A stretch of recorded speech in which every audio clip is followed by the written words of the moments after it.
Women make up 49% of China's population and 46% of its labor force. This number is sizably higher than that in many Western countries. Analysts say this is because Communist China saw women as a resource and actively used them to contribute to the economic growth engine. After all, it was Mao Zedong who first said, "Women hold up half the sky." Women hold up half the sky today. This is the catchphrase of the World Economic Forum's latest Global Gender Gap report. But let's see where India stands. On an overall basis that takes into consideration things like access to education, health, participation in political and economic activity, India ranks 113 out of 135 nations. Now, a paper published earlier this year by the World Bank analyzes this data to better understand gender disparities in economic participation in the country. Here's what the study reveals. We are pretty close to the average scores when one excludes economic participation. But if one were to take it under consideration, India fares worse than 95% of all the countries in the sample.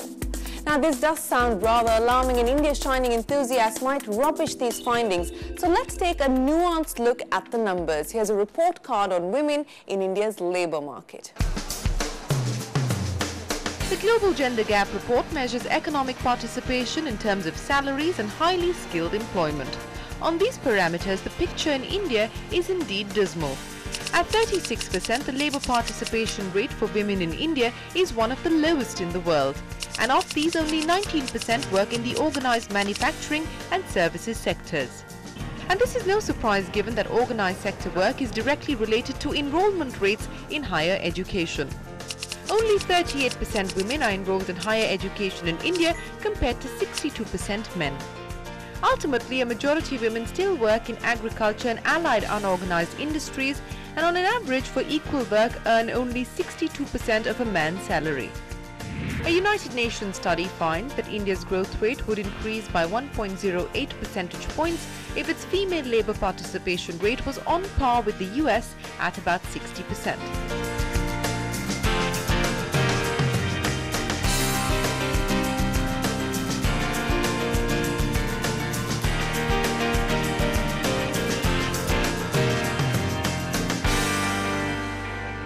And this is something that we're going to be analysing over the next few weeks, how women in India are engaged in the fundamental pillars of our economy. From India's sunrise sector to IT and BPO services to the banking and financial services space and the sector that's trying to make a comeback from the fringes, manufacturing. Will female participation in this decade play a crucial role in reviving growth in India's manufacturing sector?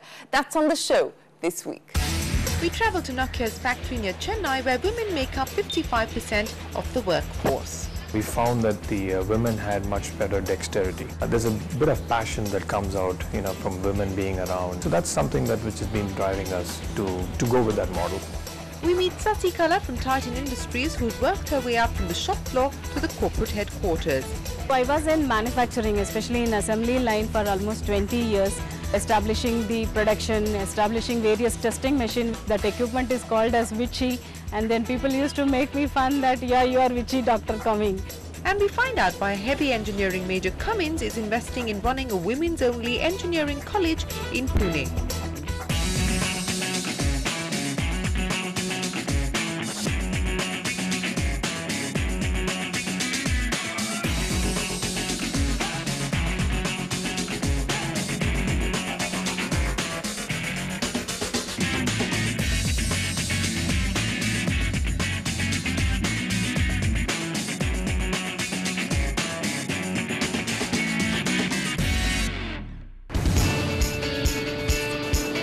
Cummins makes a concerted effort to be more open and less biased, to create a workforce that is representative of local realities.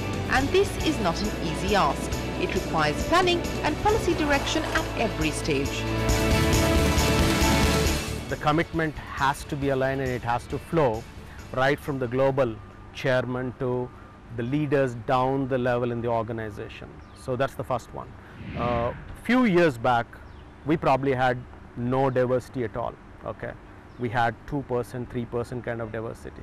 So the folks, when they're not used to it, for them to get the idea of importance of diversity, you got to kind of drill the message into them, just not by setting some kind of targets, but you have to make them understand the importance of it, make them understand the importance of the business case.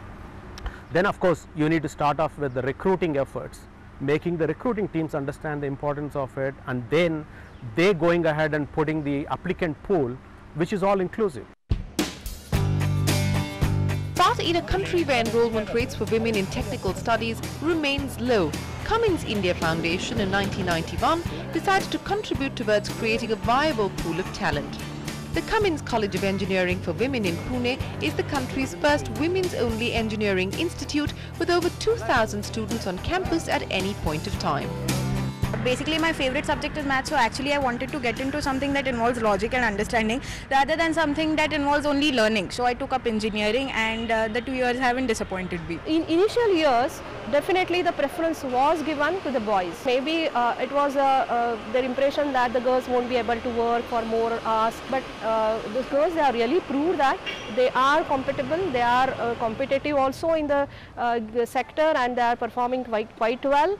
And more important is that their retention ratio in the companies is quite good.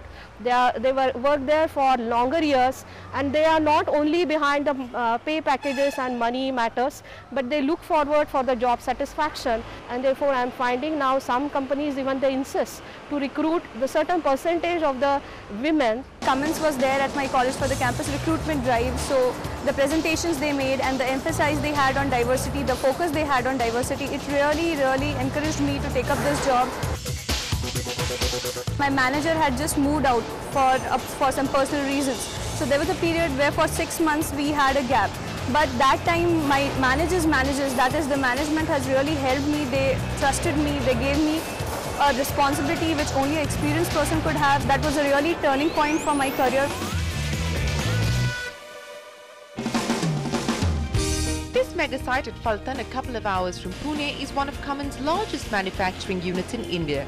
Women like Anjali today make up 21.5% of the workforce on the shop floor at this plant. Now this number might seem rather low, but one has to consider that of the 4 shifts that keep this plant going, women work only in 2. The problem with our labor laws is that they distinguish between men and women. They say, hey, if you are a man, you can work in all shifts.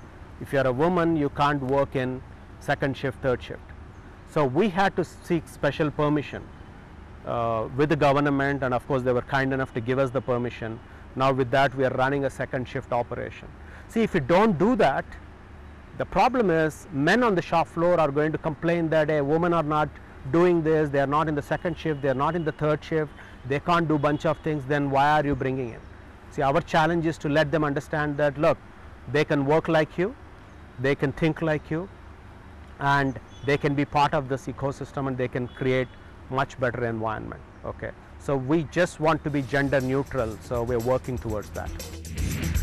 But before our corporations can become gender neutral, do we need a more progressive labor law regime for the manufacturing sector which doesn't differentiate between the sexes? That's on the other side of the break. Stay tuned. Welcome back. You're watching What Women Really Want. Now, women's participation in economic activity has always been viewed by a gendered eye. And an analysis of the debate around women's employment in night shifts in the 20th century presents a clear reflection of the patriarchal norms that governed the utilization of female labor in industry.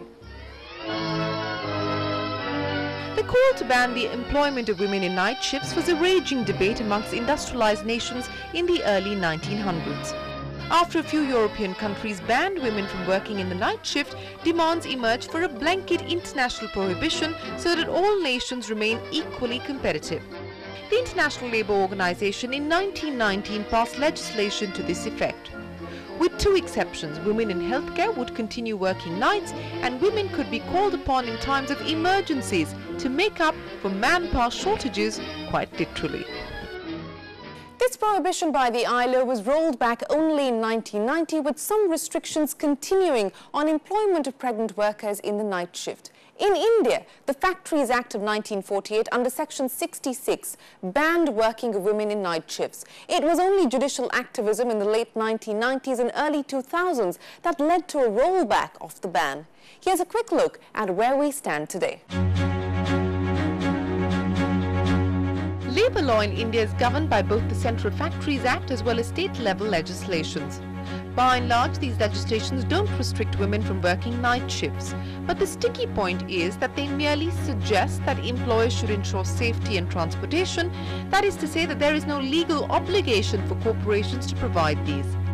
A study commissioned by ASSOCHAM and the National Commission for Women finds that it's actually just the IT and BPO industry in India that's reaped the biggest benefits from this policy change. Partly because they've made it a point to comply with safety norms. The study concludes that in comparison, the manufacturing sector has much catching up to do. But there are some bright spots in manufacturing too, especially in the SEZs that dot Tamil Nadu's landscape. Nokia is one of them.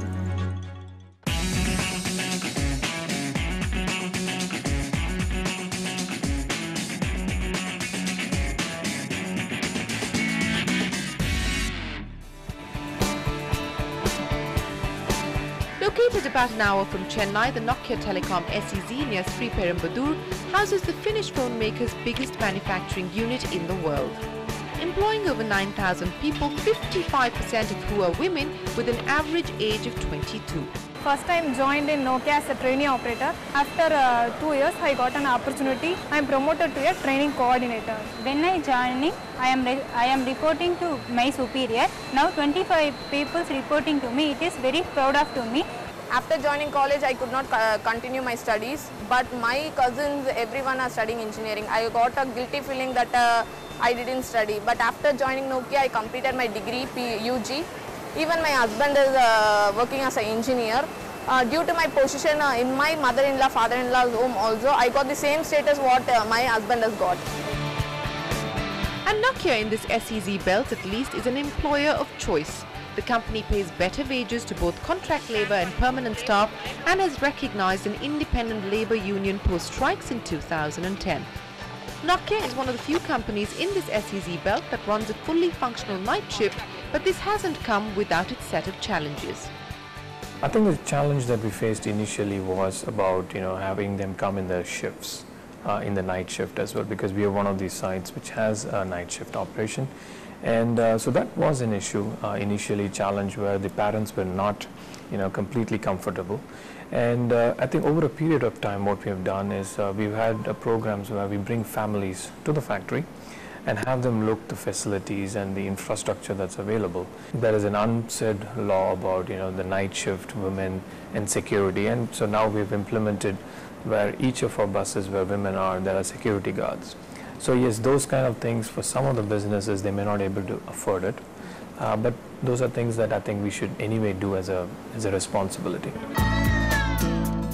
And some of the other things Nokia does as part of its responsibility is to run a creche for working mothers, many of whom live at considerable distances from the factory and have little support given that they might have moved out of their family homes in search of employment.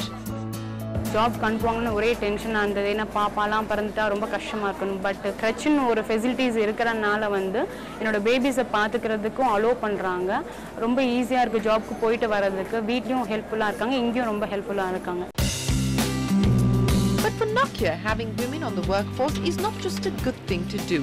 The company doesn't see investments made on security, transportation, daycare, or even the various training programs it conducts in-house on spoken English, computers, accounting as a liability, because the management clearly recognizes the business case for having women on the team. Right now we are at 55%. We started off at 70%. And what really happened was when we were going through the interview process for the electronics assembly, we found that the women had much better dexterity. And so out of the tests that we had conducted, they performed quite well. So that's really was the driver behind. And then of course, as we had them over the years, we find that there's a bit of passion that comes out from women being around, and some of the feedback that we get is the kind of belonging that they bring. So that's something that which has been driving us to go with that model. On that note, it's time for us to take a break. But on the other side, we look at why Titan Industries is looking to create a workforce with 95% women at its new unit in Pantnagar. When one thinks of manufacturing industries, one typically imagines massive assembly lines and larger-than-life machinery manned by scores of factory hands. But here's a factory with a difference. Here, the assembly line work calls for an eye for detail, manual dexterity and fineness in embellishment. This is the fine art of marking time, the art of making a watch. The story of Titan Industries is a unique one. The fifth largest watchmaker in the world, the company actually began as a joint venture between the Tata Group and the Tamil Nadu Industrial Development Corporation in 1984 with the aim of providing employment to rural men and women in Krishnagiri as well as Dharmapuri districts. And for Titan, the company's CSR program and its business strategy actually feed off each other. My father couldn't do much of education, so he was very keen that all of us should get into a technical thing. Like one is in civil, one is in mechanical, I am in electronics. So never I had that kind of reluctance from my parents, because it was their ambition and added to that my ambition which got fulfilled. Sasikala's story is perhaps representative of many others at Titan. From a family dependent on agriculture for a livelihood, Sasikala started out at Titan when she was just 21 as a technician trainee. Within 4 years or 5 years of my joining, I was given one more opportunity of, going to France and Swiss, where we were transferring the technology of manufacturing to India, to make it indigenous. So I was part of the team where, I was very proud that I am the only lady going to France at that time from manufacturing, and then it made me feel so proud. And after spending 20 years on the shop floor in various functions and roles, steadily moving up the ladder, Sasikala for the last 5 years has been working out at Titan's corporate headquarters as Senior Manager, Knowledge Management. And her story is not a one-off. It's Titan's business strategy to ensure that women don't retire just as workmen, because they believe they bring a lot to the job. The kinds of roles they have, they really are there to do a good job, rather than merely to do the job that has been given to them. So they go beyond their realm of responsibility, they extend it. And that I have found more in women than in the rest. When we started, especially in watch manufacturing, in watch assembly, the finger dexterity, the ability to concentrate, disciplined work and repetitive work is what they demonstrated as being very good at. Thereafter, that has extended to all our manufacturing units, especially where assembly is very high. In the northern region we have in Uttarakhand, and our unit in Pantnagar, for example, is now largely girls. And Titan's commitment to work with women extends beyond its factory gates. Since 1995, Titan has been outsourcing some of its functions to local women's groups and NGOs. Over the years, over 300 women have come together to form Management of Enterprise and Development of Women, or MEDO, a full-fledged business enterprise that manages functions like dial and bracelet making, as well as quality checks for packaging for the Titan plant in Hosur. ரொம்பவே எவ்வளோ நல்லா நிறைய பணம் சம்பாரிச்சேன். என்னால் முடிஞ்சது வேலை செஞ்சு பணம் சம்பாரிச்சேன். வீட்டுக்கு தேவையான பொருள் எல்லாம் வாங்கி கொடுத்தேன். எனக்கு தேவையான பொருள், நகை, துணிங்க எல்லாம் நான் வாங்கிட்டேன். வீட்டில் இருக்கிறவங்களுக்கும் என்னென்ன தேவையோ அதெல்லாம் வாங்கி கொடுக்க என்னால் முடிஞ்சது. Today, at a company level, women make up 26% of the workforce, and the number is much higher in manufacturing at 46%. Bhaskar Bhatt feels this figure can go higher if the supply chain of women from engineering colleges becomes more robust and the government creates policies that incentivize companies to hire women. We may have to encourage and Why can't there be even tax benefits for employing women in the workforce, especially in manufacturing? It could be a small but still meaningful tax benefit to a company, because companies certainly are driven by business, and it would what is wrong in giving a small tax sop?